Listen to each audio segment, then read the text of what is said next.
movie Titanic, which she was in. It's a great movie, I love that movie. I particularly enjoy the work of Leonardo DiCaprio. I think he's a fantastic actor. You know, fat, thin, beard, no beard, excited, bored, he can do everything. The only problem I had in that movie was at the end. Just at the end where, you know, he's in the water and he's cold and drowning and dying. He's like, I'm cold, I'm drowning. Dying. And she's on the door and she's like, yes, you are dying. It's terribly sad. I'm going to miss you. Bye.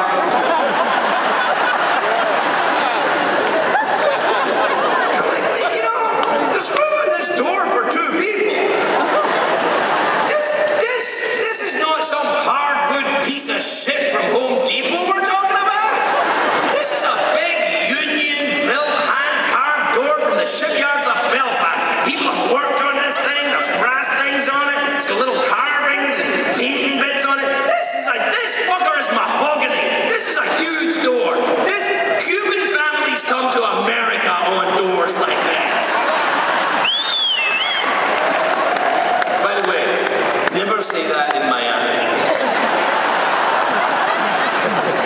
Oh,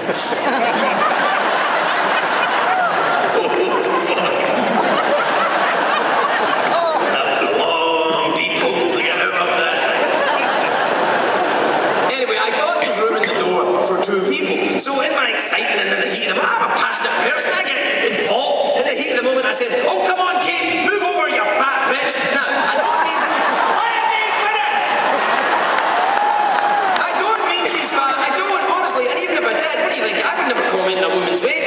Suicidal? I'm not stupid.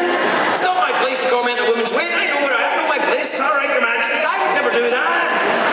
I would never do that. I struggle with it myself. I wouldn't do it.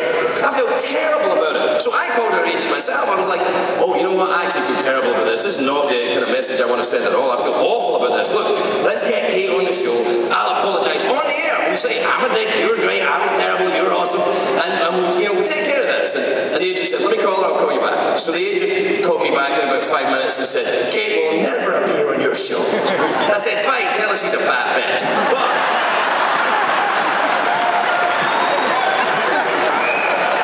But she's not. She's not a fat bitch. I don't know her. I'm sure she's lovely. She's not a bitch. She's a lovely woman in every way. She's fantastic. I don't know. She's an actress. She's probably a fucking sociopath.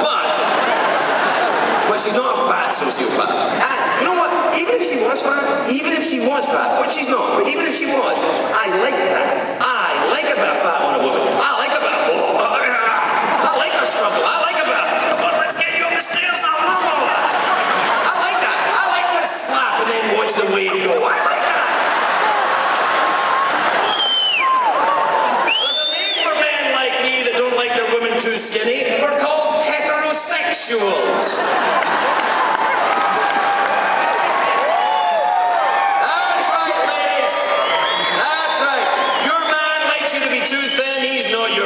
He's your gay friend. Oh, someone's looking a bit fat. Really? Someone's looking a bit gay.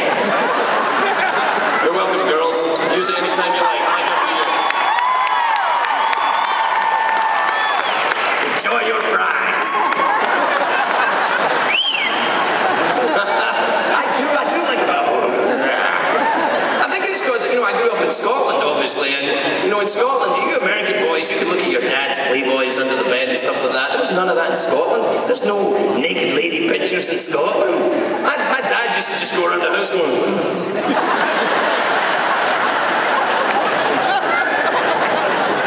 I never saw any erotica. The closest I came looking at pictures of naked ladies was the underwear section of the Scottish Sears catalogue. Scottish matrons in whalebone corsets and everything. Standing around with their big giant legs. Standing next to tractors and stuff. Maybe a sheep under their arm.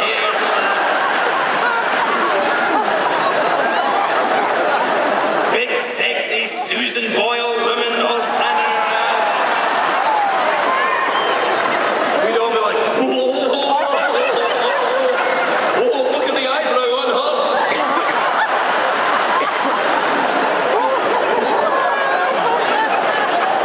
And then it just stayed with me. I'm still attracted to large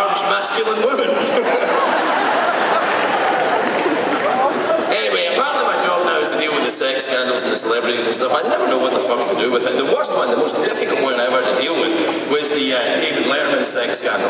I was like, oh, fuck, really? I don't know if you know this, Dave is my boss. I like Dave. He's my boss, though. He's my boss. Now, my job is to make fun of the celebrities caught in the sex scandal. But the celebrity caught in this sex scandal is my boss. I have to do the job, but I'd also quite like to keep the fucking job. You figure it out. It's like doing a Rubik's Cube in a burning building. You're like...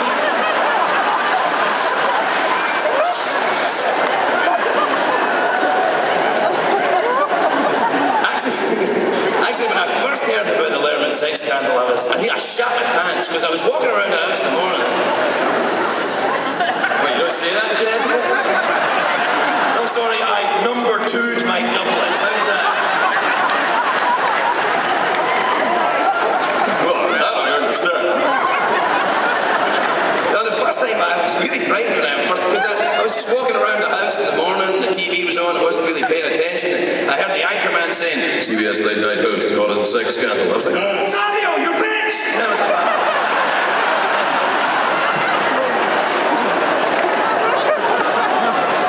what can I tell you? I like big manly women. Hey, I'll get to this joke. Do you remember when Fabio got hit in the face by a goose? Do you remember that? It was fantastic.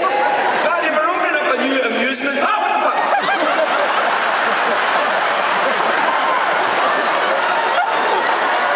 Oh my God, it's from Kate Winslet.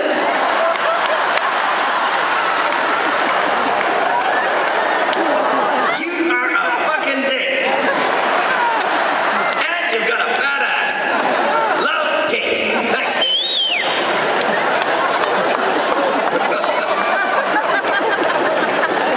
Now, Fabio got hit in the face by a goose. You don't remember that? It was awesome. We were opening up a new amusement park. It was Busch Gardens, it was called. Which actually, that sounds great. I'd go there, Busch Gardens. But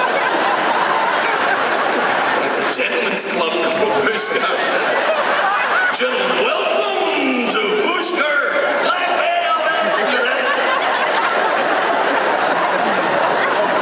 Now, Fabio, they were opening up this new roller coaster at this amusement park, and they wanted to get a celebrity in, someone that would attract the kids, you know, for the first ride of the roller coaster. So they thought, oh, Fabio, the kids love him. So they did this first ride of the roller coaster, and it was going up the thing for the first time. They're going up like that, and Fabio's sitting in the front, his shirt's on, his hair's all blown, he's like, ah. It's not even windy, he was just doing that. And it got just to the top, just before the roller coaster goes over, it was going like that, and a goose was flying by, and the goose went, fucking hell, is that Fabio? What the f***?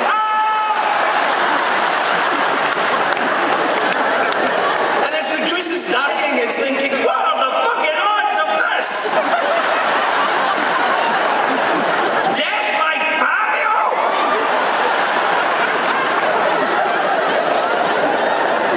And then they had to do an emergency stop at the roller coaster, and they brought it round off again. It was great. Fabio was all fucked up. He was like, he had like, you know, webbed feet print on his face, beak marks in his hair, and all feathers in it and stuff like that. He looked like he'd been trying to eat a live chicken, you know?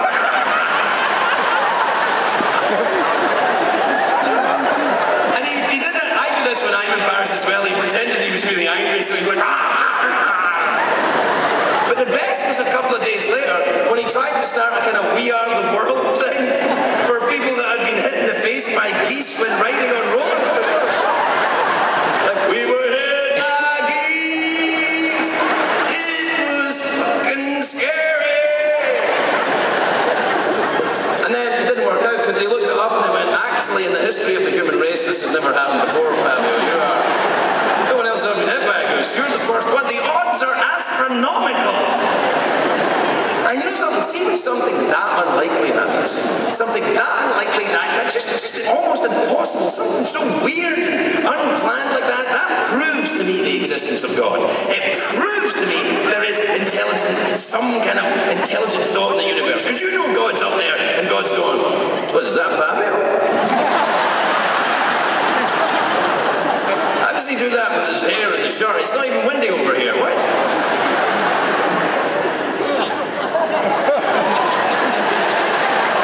Come here, watch interesting.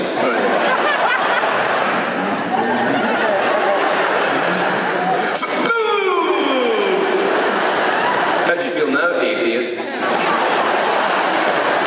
Think about that as you're driving your Prius, you fucking hippie. That's right, I said it. Get an engine, you communist. I don't like them Priuses. I don't like you, and I don't like your car, atheists. I don't like the Priuses. They're too quiet. I feel like I'm going to wake up one night and there's going to be one at the end of my bed. I recycle. Do you?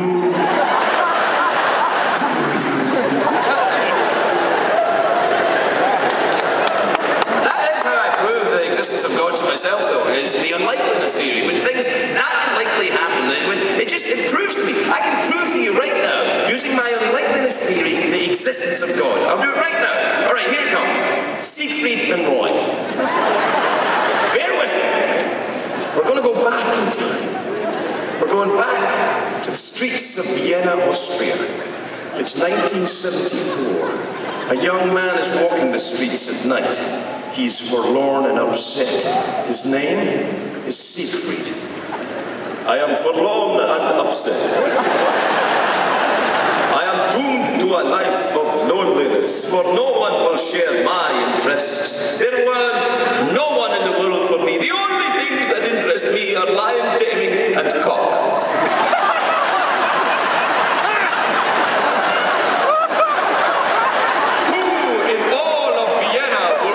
Be interested in lion taming and cock.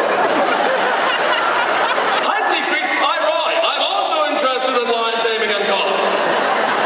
Two gay Austrian lion tamers? What are the fucking odds of that? Two! I also like white tigers. I love white tigers!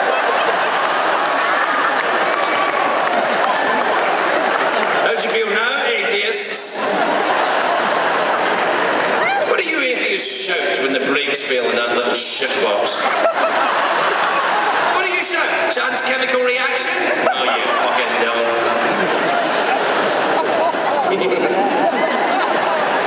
What am I talking about? Oh yeah, the Dave sex scandal. Oh, it's terrifying. The only thing I was glad about is there was no sex tape.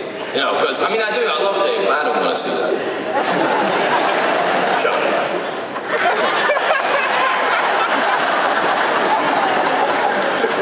Some music for this? I don't want to see that. I don't watch the sex tapes anyway. I never watch the celebrity sex tapes because a lot of these people are going to be on the show. And I don't want that in my head when I meet someone from the first time. I'm like, oh yeah, I remember his talk from the internet. How are you? That's why Tommy Lee has never been on the show, because I've seen that one.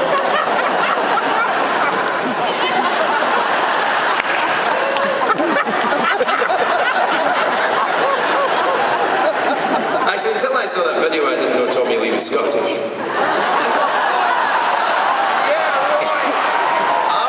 I know, admittedly second generation, but yes. Now, I don't watch them, I don't want to see them. There's only one that I'd be quite interested in seeing is apparently there's a Jennifer Lopez sex tape doing the rounds. One of her ex-husbands, a very classy guy, is trying to sell this sex tape of them when they were married. And it's 10.5 hours long. I know! 10.5 hours! If you add up all the time in my life I've had sex, it doesn't come at 10.5 hours. That includes solo performances. 10.5 hours! It's like one of those Ken Burns documentaries about the Civil War or something. Dear Martha, never have I seen a booty of this magnitude.